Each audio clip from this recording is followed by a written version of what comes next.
Perfect. So good morning, everyone. Welcome to You at U. First, we're going to start with a quick introduction for everyone. I'll just quickly introduce everyone. So my name is William Doby. I'm one of the student advisors from the Werklund School of Education, the undergraduate program office. Today, we have Dr. Amy Burns joining us. We have Cynthia Prasso. She's the Director of Student Experience. And you have Kevin Dang. He's the ESA President. We'll learn more about ESA a little bit later. Amy, feel free to take it away. Wonderful. Thank you. Hello, everyone. It's so wonderful to be connecting with you this morning in this way. And welcome to you at UCalgary and to the Werklund School of Education. My name is Amy Burns, and I am the Associate Dean of our Undergraduate Programs in Education, which is the program office within the Werklund School of Education that offers the Bachelor of Education, the degree that you need to become a K-12 teacher. I am so thrilled to welcome you here today. I will let you know that before I came to the University of Calgary, I enjoyed almost 20 years as a K-12 teacher and leader. And I might be a little bit biased, but I'm here to say I think you have chosen the best profession in the world. I loved every single second of it. And I can honestly say that it is one of those professions where you really do make a difference. I mean, I always say to our students, there are so many K-12 students out there who are just waiting to meet you, and they don't even know it yet. And so I just want to thank you so much for being here today. I want you to be excited and energized and just so looking forward to the journey of meeting all those K-12 learners that you are going to get to meet and whose lives you're going to have such an impact in. So thank you. Thank you for choosing a career that allows you the opportunity to make a difference in the life of a child. And we're so pleased that you are going to be taking your journey with us. So with that, I'm going to turn it back over to Will. I look so forward to meeting you all at some point. And thank you again for taking time out of your Saturday to join us. Thanks, Amy. Appreciate that. Awesome. So I want to quickly go over what is a BEd, because I think that's really important when you're actually going into the program. Yes, it certainly allows you to teach K-12 in Alberta, but what are the different options that you have? Because certainly we have people going into the 4-year and they're like, oh, I want to do the 5-year, or they reverse and they flip back and forth. So I want to let you guys know about all the different options that you have through the Werklund School of Education. So a BEd is an undergraduate degree, even if you do the 2-year after degree. Still an undergrad program. It's not a graduate level piece. Typically, we're looking at about 4 years for you to complete the program. That's the fastest way you can get your BEd right out of high school, is the 4-year pathway. A BEd is required to teach K-12 in Alberta. And yes, you can teach any subject to any student K-12 in Alberta. That means even if you grab a secondary mathematics or an elementary English, you can still teach any subject you like K-12 in Alberta. Different pathways that we have. We have the 4-year BEd, again, fastest way to get a BEd out of high school. We have 2 different pathways there, an on-campus and a community-based pathway. On campus, obviously in-person, community-based is a rural and remote program that really lets students stay in their rural and remote communities and physically come on campus for 2 weeks during the summer, while all your other courses are done asynchronous and synchronous remotely. For this presentation, we'll kind of keep it a little bit general, talk about all the different pieces that encompass Werklund and what makes us so unique. And then certainly at the end, we'll be able to chat a little bit more if people have questions about specifically the on-campus versus community-based stuff like that. The 5-year concurrent program is a great program because you get 2 degrees in 5 years. Right? You combine that with an arts, science, or kinesiology degree, and then you'll add that BEd during the last 2 years of the program. So the first 3 years is purely arts, science, or kinesiology, and then just education. If you've completed a degree program already, we have a nice, quick, fast option, which is the 2-year after degree program. Again, that program is offered on campus as well as community-based. And then you'll also notice here that the 5-year program is only on campus. There's no community-based option for that piece yet. 4-year and 5-year BEd pathways are available to high school students and transfer students who do not have a degree, right? That makes it unique. Of if you do have a degree, you can certainly do the 2-year after degree program. Everyone loves field experience. I feel like that's like the selling point of the program. Everyone wants to get into a classroom and teach. So certainly we have 4 different field experiences throughout your program, typically spread out, especially if you're in the 4-year. And we start out a little bit slower with the 2 weeks, purely observational. Doesn't really matter the teachable that you're in. We're gonna get you into an elementary setting and another week in a secondary setting. So you get a taste for both of the classrooms. Really great opportunity. Again, you're not teaching during this time. You're purely just observing the classroom and the teachers and how they work the classroom kind of behind the scenes. Certainly the stuff in front of the classroom is extremely important, but what goes on after? How do they get prepared for standing in front of the classroom? So those pieces are very important, and we'll give you 2 weeks for that. The nice thing about our program is that when you're in field, you're not going to be in classes, which is lovely. So you'll actually, all your courses will pause or stop. You'll go to fields and then you'll come back. That's certainly the case for field 1. But when you move into field 2, 3, and 4, they're actually at the end of your semester. You wrap up all of your courses before you go. So you're not actually supposed to be in class and doing field at the same time. We'll separate the two so you can really get the most experience from your field experience. Field 2, as you see there, 4 weeks, and you're teaching about 50% of the time. And then as you're kind of going up, field 3 is 6 weeks, field 4 is 8 weeks, teaching 75 and then up to 100% of the time. So very exciting there. Again, I want to go through like these pieces kind of quickly so we can get into like the panel so you guys can hear all the different experiences from the 3 of us, as well as ask your questions at the end. That's the biggest part of this. Student opportunities. We've all been kind of inside for about 2 years, right? Maybe a little bit more. So teaching across borders is a really cool program that we're super excited to be running again after 2 years of it being on pause. It gives you a great opportunity during your last year, first semester of your last year, to go abroad if you'd like. Volunteer, teach, experience a new culture. You're receiving knowledge about education programs and how people teach in different countries. We also have them in Canada as well. We have a really cool new program in Quebec. So if you wanted to see how the Cégep program works, and if you're keen on teaching French, then you can certainly do the Quebec one. Otherwise, we have other programs all over the world. Typically, Japan, Germany are quite popular for a lot of students. But yeah, lots of cool opportunities for you guys to travel and gain some experience, and then come back for your field experience. So you'll certainly be completing your field 3 in Alberta, right? Kind of wrapping up that program there. Just to make sure you're meeting certification requirements. Other cool opportunities that are unique to Werklund is this list here. We certainly have a bigger list on our website, so I'd urge everyone to go take a peek. Service learning, professional learning, land-based learning opportunities, different pieces to add to really enrich your experience in the program. These are all put on by a sole person whose job is to make sure all these experiential learning opportunities are absolutely fantastic. So we do have a connect button there at the bottom that you guys are welcome to connect with Caitlin, that's her name, and she'll be able to tell you guys a little bit more about those. But we also have a stellar website that she's created.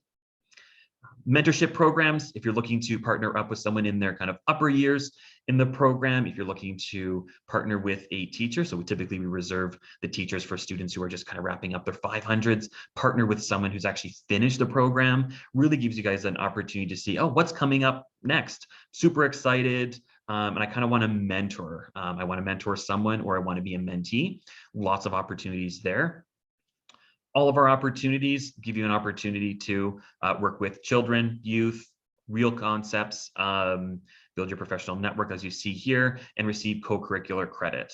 And we have an extensive list on our website, so I'd really urge everyone to go and take a peek at that. I just have a quick video, and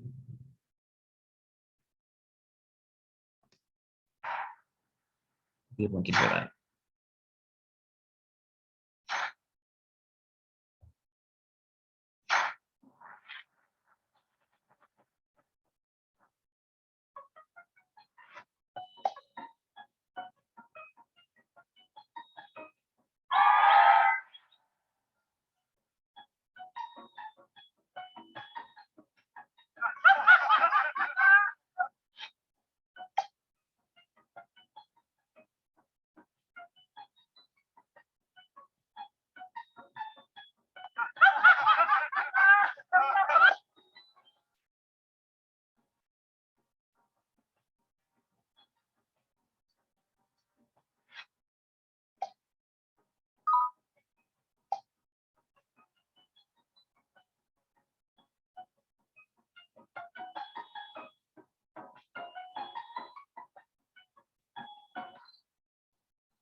Perfect. Okay, so the piece that I want everyone to get out of that video is that there's scholarship money to be had.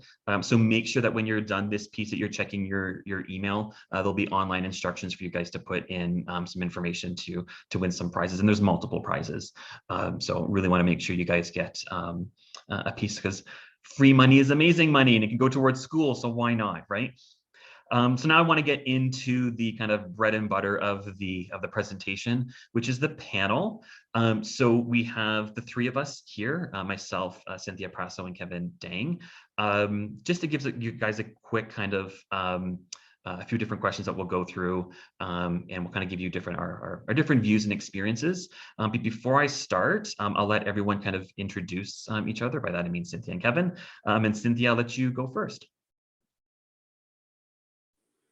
Good morning, everybody. William, thank you for hosting this and launching us. This is very exciting, I can't tell you.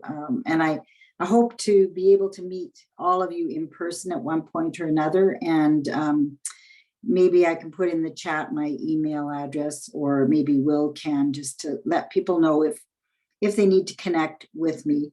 I work directly with students, with our student advisors, William and his colleagues, and with Dr. Burns and all of our faculty in many different ways.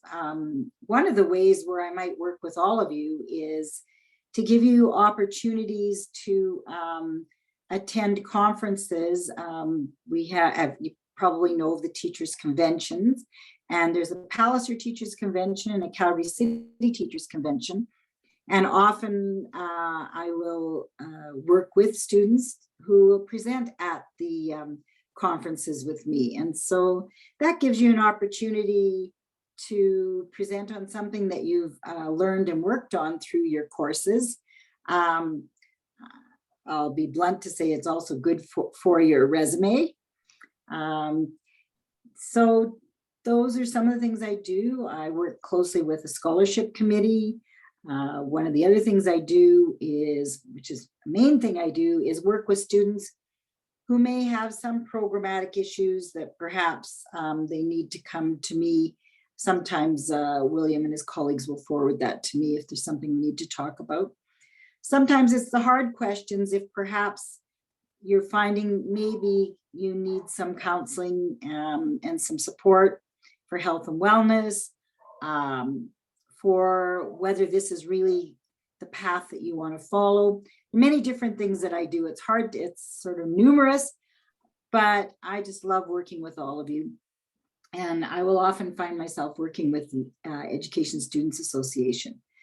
My background, like Dr. Burns, is I come from working in both the Calgary Board of Education and the private schools, as well as I've taught numerous courses within U of C in education.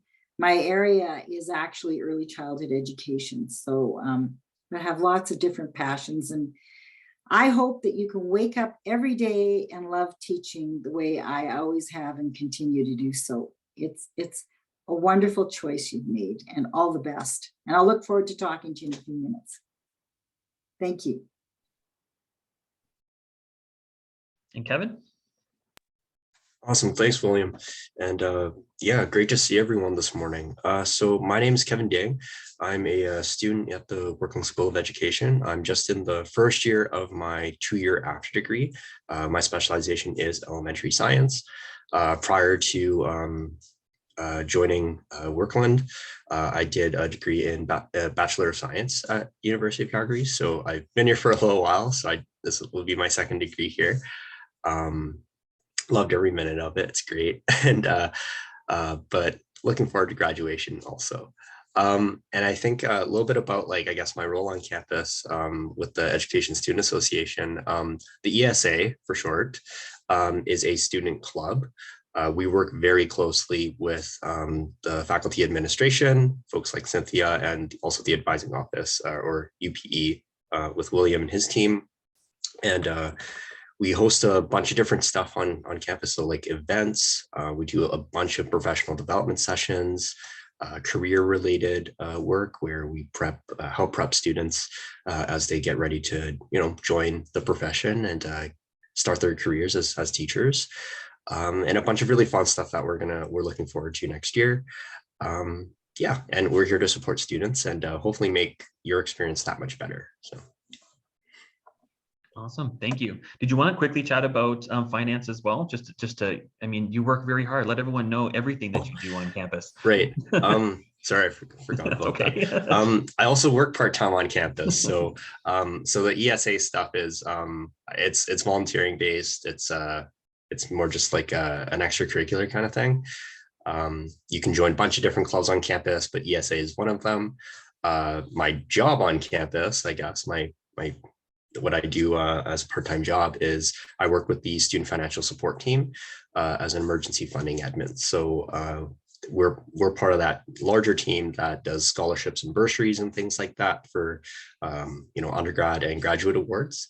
And yeah, for me, it's my specific area is emergency funding, which is mostly looking at cases where students are facing a crisis or some type of emergency.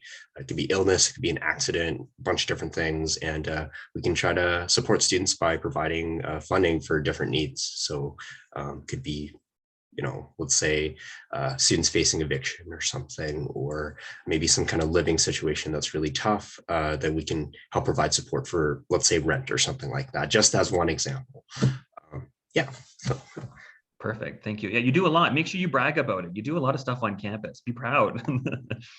Awesome. Okay. So, and I guess myself, William Doby, I'm one of the student advisors, like I said, at the beginning of the presentation.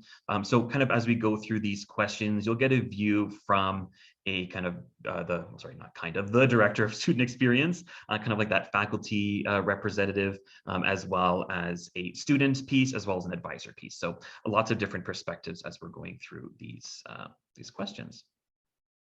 So for the first question, not that I want to focus everything on me, but what is an academic advisor kind of to you? And what are some of the top reasons a student might want to make an appointment with one? So I'll let either Cynthia or Kevin answer this piece first, and then we can kind of go through. I'll go last. I'm happy to answer that. I think you should go first, Will. I'll tell you why I think you should go first, but Will and Kevin, please join in. So really, well, first of all, let me sort of do the back story to this. Often by the time a student comes to see me, because perhaps they didn't register in something they should have, which then puts them out of sync for their program because they're missing a key link, which then may be problematic in terms of the student being able to convocate or get certified. And I will say, so when did you meet with the student advisor? Oh, they didn't realize they should have. And I get it in a way because you're all very independent adults and you read the information and you register for the courses and you think you go merrily on your way and you're doing well, we hope. But it is really good. They are invaluable. Our team is invaluable in terms of ensuring that you're on the right path. So I think making an appointment with a student advisor is critical to say, hey, am I on the right path? Do I have the right courses I need? I find that the language can get very confusing. Well, what does it mean if I want to change a program? What is a change of program? And then the timelines. All these things can be very overwhelming. And so to have your student advisor to talk to and look at your program is invaluable and help to get you on that path. So that's one of the top reasons. I think, Will, do you want to just join in there? There's so many reasons. And then I'm thinking, my gosh, if I tell all of you, their inbox is going to be overflowing. So that's the other worry. But I really think, being proactive is in your best interest, our best interest. So you're not panicking because maybe your GPA isn't where it should be, or you're missing a course, critical course that you need. And then what? You're going to have to take a 6th year or 7th year to finish. So Will, take it away. I'll quickly jump in. Thank you. I wanted to make sure we put this slide in here because I want you guys to use us when you come into the program. Don't be afraid to send an email, make an appointment or anything like that.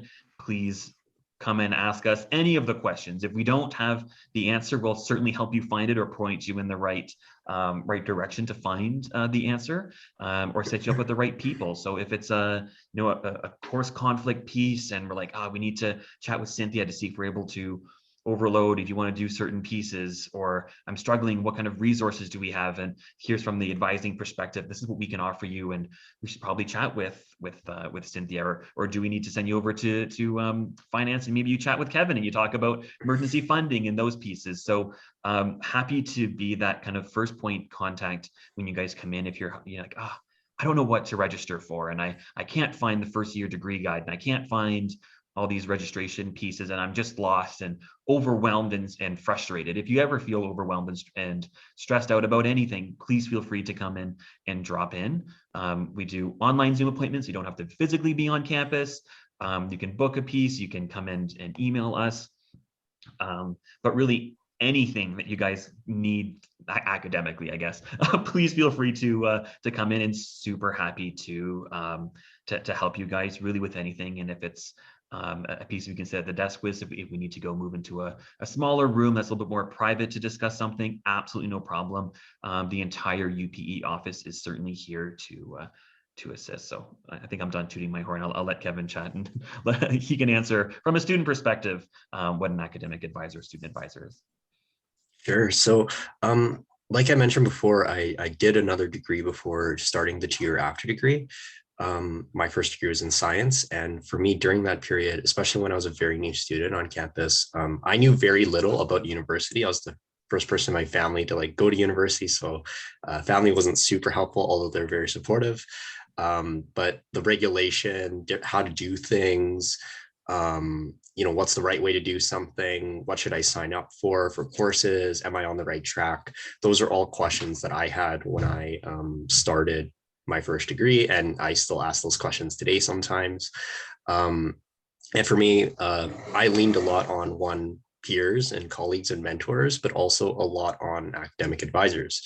I found that for me, something that I used to do was I would sign up for advising usually about once a term or at least once a year, just to check on what I'm doing, what's my plan for the upcoming year, plan out my courses, what am I taking, that kind of thing.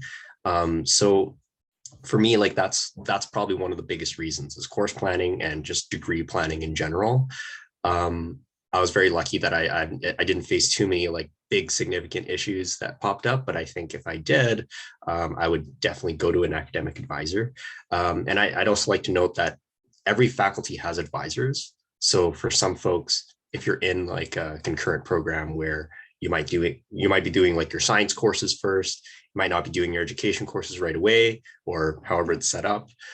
You may need to see different people, but the important thing is that you're seeking help. So they're a fantastic resource. I highly recommend everyone talk to them, or at least send them an email or something if you have a question, and they're really awesome at getting back to you. So thank you. Yeah, and Will has been very helpful. Will's been great. Thank you. So really anything, if you guys have any questions at all, what I would say is just please feel free to just send a quick email. Nothing is too small. If it's a small email, that means I can get through it quick, which is fantastic, right? So please, any little thing, any big thing, please touch base with us. And our email is just UPE, so undergraduate programs education @ucalgary.ca. I have a contact slide at the very end. You guys can take a peek as well. But yeah, really anything, we are here to help you. That is our job. And I think we do a pretty good job at it. So please jump in at any time and ask us any questions in the office. So Will. Oh, yes. Before we move on, I just wondered, it's part of my background, the teacher background, about the stand up and delivering versus the interactive. And I know on Zoom it's really tough But did anybody have any burning questions right now that they may want to ask us? Not about their own personal program, but just about what we've said so far. Please feel free to ask a quick question. Yeah, if you guys have questions during the piece, I'm certainly happy to answer them, especially if they're in chat. The only piece that I would caution about is the audio and the visual piece. If you guys are okay with having that, because it is being recorded and it will be going on our website. If you guys are okay with having your voice and likeness on here, then please feel free to do that. But yeah, it is being recorded. So if you guys have a quick message, and we can do that. Otherwise, we can open up to the floor later, and I can stop pausing too if that works. Perfect. Mm-hmm. Thank you. No, you're welcome, certainly. Okay, question 2. At university, students can expect many changes from their previous school experience. One of those changes is that they will have professors and teaching assistant, TAs, instead of teachers. How are professors, TAs, instructors at UCalgary different from teachers in high school? Cynthia, did you want to go first too? Yeah. Sure. Perfect. Well, I think first of all, many years ago, when you would come into university, it was a lot different. I'm not saying that it isn't different now, but I like to believe that when you're coming through a teaching profession, that the people that wonderful faculty that we have are not only experts in their field, but they're understanding what it is about teaching and learning and how they can model and model that for you. Going out as you'll eventually go out into schools. So, but yes, it is different. Obviously, it's a bigger place for most of you, depending on the size of your high school. When you get into the lecture series, the lectures, of which we don't have many large lectures, but we do have a few. So then you could be with 200 or 300 of your best friends in the lectures. So that can be a little bit daunting. But with having the TAs in the courses, they are very responsive to questions.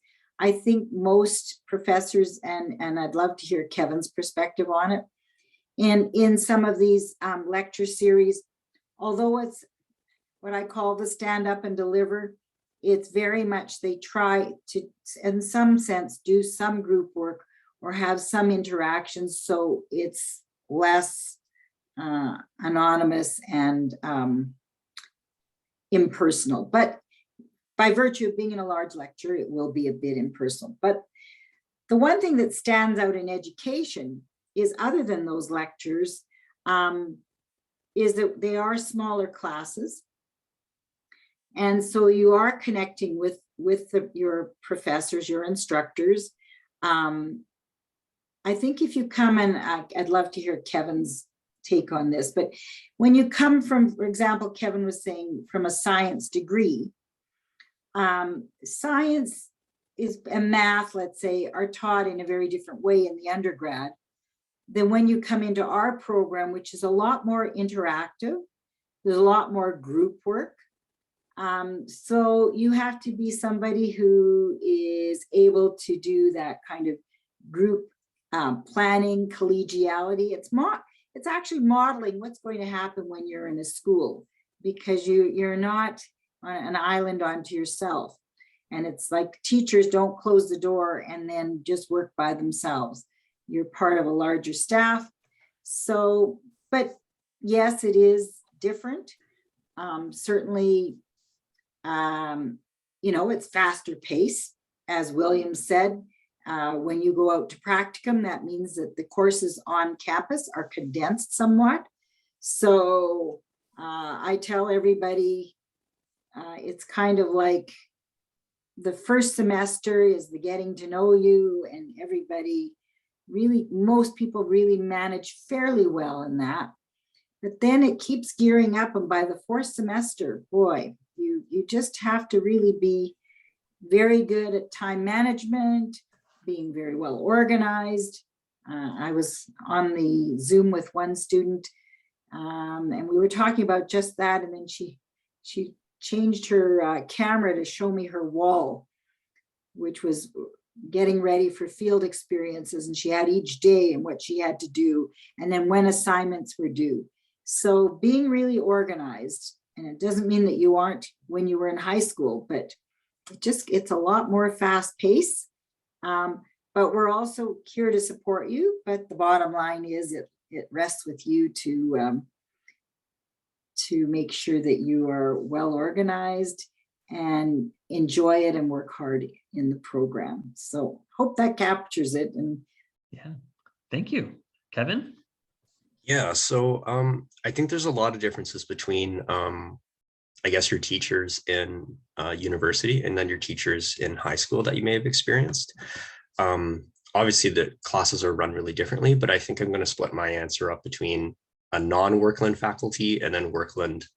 So I'll talk about both because I found them quite different, as Cynthia kind of talked about a bit. So I think when I was in science, especially in my first few years, a lot of your lectures and classes look a lot like a stereotypical like university scene or college scene that you would see in a movie, where it's like a big theater. There's probably 200, 300 kids or students in the room, and then a professor or instructor at the front with like a microphone, and they're talking and their slides up projected. Those can be a little bit tricky, and the role of the instructor there obviously is to teach you the content, teach you everything you need to know. But then I think as you get through your, I guess, more introductory level courses, the classes get smaller. They get a lot smaller. You go from like huge lectures that have like, again, 200, 300 people to, maybe 100 to maybe at the end, like when I was finishing up my bio degree, I think we had classes that were about maybe 30 or 40 people with one instructor. So it gets smaller and smaller. And I think as you get to those higher level courses, the teaching is a little bit different too, where it's not just about delivering content, it's about encouraging your critical thinking and helping you explore a topic that you're passionate about. So for example, in my bio degree, I was very into plants and plant sciences. Botany, I guess, is the real term for it. We had instructors that were researchers in that field who were very, very knowledgeable about that area. And their job was not only teaching us about it, but also helping us explore that specific topic. In terms of Werklund, very similar to those upper year courses where, smaller class sizes. The teacher there, again, is to help you develop your competence and your skills as a teacher. That could be, lesson planning. That could be teaching you about or discussing, I guess, different parts of teaching. So for instance, how do you accommodate a wide range of students? How do you, something I'm looking forward to next year is wellness, because there's certain courses that are related to that, and keep staying healthy as a teacher, both mentally and physically. It's again helping you explore this and develop yourself. It's not just about throwing information at you. I know that especially when I was in high school, a lot of the teachers were like, all right, I have a 30 slide PowerPoint or something, and they're going to like run through it. And we're going to go through this chapter. We're going to get you ready for the diploma, that kind of thing. And it's a lot of just information, and that's fine. But at the same time, it's very different than what you would see at university sometimes, right? I guess just to talk a bit about, I guess, instructors versus teaching assistants. Teaching assistants are often graduate students, so they could be doing their master's, they might be working on their PhD or something. And their job, I think, in many cases is to work in labs. Obviously in education, the labs are not scientific labs where you're pouring chemicals and stuff. They're more working on a specific task or something, but it's in a much smaller group. I guess the common job between an instructor and a TA is to support you as a student. You can come to them with questions about the course. They're here to help. So it just might be like an instructor is probably leading the course, and then the teaching assistant is kind of supporting them in that effort. So but they're usually great. You can easily build relationships and get to know your instructors and your TAs really well. They all have office hours where you can chat with them. Often no one goes to them, but I encourage you to do so because it's a great chance to talk with them and get to know them and learn about their experiences. That's perfect. No, thank you. Yeah, the biggest piece that I wanted to highlight is I think everyone gets nervous when they're coming into university for the first time and they're like, oh, 200, 300 people, and I'm going to just be swimming in a whole bunch of students and no one's going to recognize me. But yeah, that only happens for your first kind of few bigger lectures. And often those lectures will have some sort of lab or tutorial pieces that are associated with it or attached to it, and that's typically led with a TA. So those are going to be nice, smaller kind of classroom settings where you'll be able to explore the topic that your professor was lecturing about. So I think that's the biggest piece. And if you guys do get an opportunity to be a TA one day, I would highly recommend it. It's lots of fun, and it's a great way to reestablish all of the content you learned previously and embed it back into to kind of bring it forward. Yeah. Okay, question 3, and then we'll probably get close to asking everyone else if they have any questions and kind of open everything up to everyone. So as a university student, you're expected to be informed about UCalgary regulations and policies, all that fun stuff. What are the rights and responsibilities of a UCalgary student, and how are they different from a high school? I guess this is more of that policy piece because you are a little bit more alone. I guess I'll go first because I'm already talking.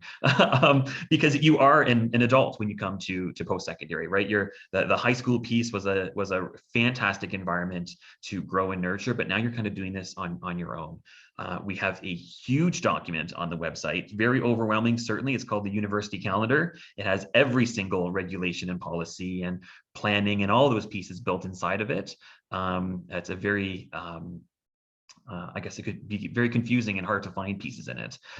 So if you guys have questions about literally anything, again, coming back to your academic advisors, certainly chatting with your fellow students and asking them, but I would certainly say making sure you're coming back and checking someone who works for the university, whether it's an advisor or if it's a director of student experience, something like that, or that's the biggest piece, because you want to make sure that you're getting the correct information. Not saying that your fellow students will have everything wrong, but it's perfect to make sure that everything is crystal clear, that you can't do when you go into your education semesters and you're doing your 400s, you have to take all 5 classes at the same time. That's part of our regulations and policy. You have to do them all at once, and you can't just throw in a random art or science course and swap out an education 400 piece, right? So there are some rules, there are some structures to the university that you do have to navigate. I'm not saying go and read the entire university calendar, but look out for those emails, because we do remind students kind of along the way of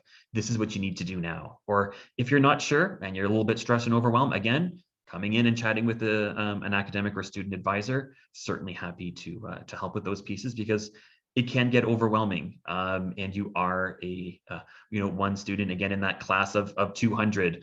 So don't feel that you're being lost along the way. There is so much support along your academic journey. You just need to come in and ask us. We'll certainly help as much as we can, but please feel free to reach out if you have any questions about regulations and policies and those pieces. Cynthia? Yeah. So, Will, I think you captured it really well. And I think your key point there is the importance of coming and talking to somebody like in, well, whatever faculty you happen to be in, or if there's something you're questioning. I find that part of my role is sometimes I will have students come and say, well, we are all 3 of us, or a whole bunch of us are really wanting to know, or we are upset with blah, blah, blah. And my immediate answer is, okay, I'm happy to talk to you. Obviously for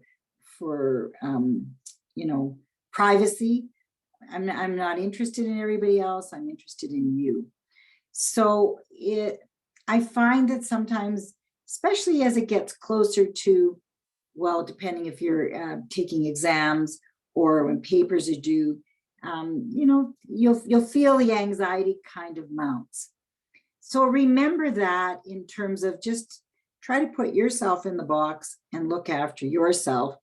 It's very easy to get kind of pulled into the talk, the discourse, and then before you know it, it's, oh, wow, I should have applied for those jobs, or why isn't my resume done?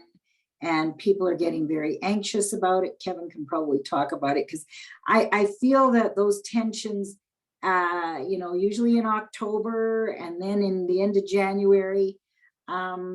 So make sure if you have a concern that you come to us rather than, you know, sometimes it builds up amongst everybody as, well, this, I'm sure this is the way it is, and that's what they told us. Make sure you find out for yourself. The calendar is daunting, but again, talking to our office about, okay, what happens here with my GPA, or what happens here, you know, because I want to convocate, or, you know, and then what is my responsibility, you know, to get things done and what I need to do. So yeah, be sure to come and talk to us. It's, you know, in high school, you would have your teachers to go to, you'd have the high school counselors to go to, or the admin of the school. And here we sort of mirror that. We have that support through the different faculties, where we have the advisors, as Kevin was saying, and then there's directors of student experiences. We're here to support you. Obviously, though, you need to do as much as you can to be independent, but don't be afraid to ask the questions. Better to ask than have a regret after if you're not sure about some policy or how it might impact you. Thank you. I think to kind of add to that, and just to jump in here, I think university policy is like written out in the calendar. And I want to clarify, the calendar isn't an actual calendar. Okay, so it's not like something you would hang on the wall or you have an app on your phone or something. It's a very dense document. And what I would compare it to in a high school context is a student handbook. A lot of times you'll get like a student handbook in high school. A lot of people don't read it, and that's normal. But I would definitely, I would highly recommend looking at least knowing where to find the university calendar. You just type in UC or UCalgary calendar. And then if you want to find the actual calendar, it's called the academic schedule. Just want to clarify that because I found that very confusing at the beginning. But yeah, like Will and Cynthia kind of talked about, it's a policy document, right? It has all the regulation and the rules and the rights of the student in there. I don't think it'd be very helpful for us to like go through all of it now, but I think that as a student, when you need something, knowing where to find it is really important, right? So knowing, where do I find the calendar? Okay, what are the different sections of it? You don't need to know all the pieces of it, but knowing like, oh, if I need to look up something about courses, here's where I can go. If I need to know something about exam regulations, here's where I can go, right? And just kind of familiarizing yourself that way. And yeah, to kind of echo what's been said before, as a university student, you are treated as an adult, more so than you are in high school, right? High school, it's very structured, or a more structured than compared to university. You might have a homeroom teacher or a TA, or I guess teacher advisor. It's not TA like teaching assistant, but that's what I had in high school. And they're kind of like managing a lot of your stuff, figuring out like what you need to do. Are you here every day? All that kind of thing. In university, like it's a lot more independent, where you might not have that person, or it's more at an ad hoc basis or an as needed basis, where I'm like, okay, I have an issue. I'm going to go see an advisor like William. Maybe I need to talk to my professor. Maybe I need to talk to my TA. Maybe I need to go to the campus wellness center. Maybe I have to see someone on my team over at the enrollment services. And it's kind of up to you to make those decisions, right? So I think that I don't want to make it sound like you're not going to get help. It's just more on you as a student and as an individual to find those supports that you need, whether it's interpreting a rule or regulation, or if it's more of a severe thing, or if it's something just a small issue, and that's totally okay too. So yeah, that's probably the biggest difference I noticed between, I guess, how you approach things in high school versus in university. Perfect. Thank you so much. I think what I'm going to do is we'll just go over to the questions from everyone else. So just for the sake of the recording piece, I want to make sure this is the last slide that we have in the recording. So if anyone has any questions, obviously, please feel free to email us at upe@ucalgary.ca. And now what I'll do is I'll stop the recording, and then we'll open it up for everyone to ask any questions about pieces that they have.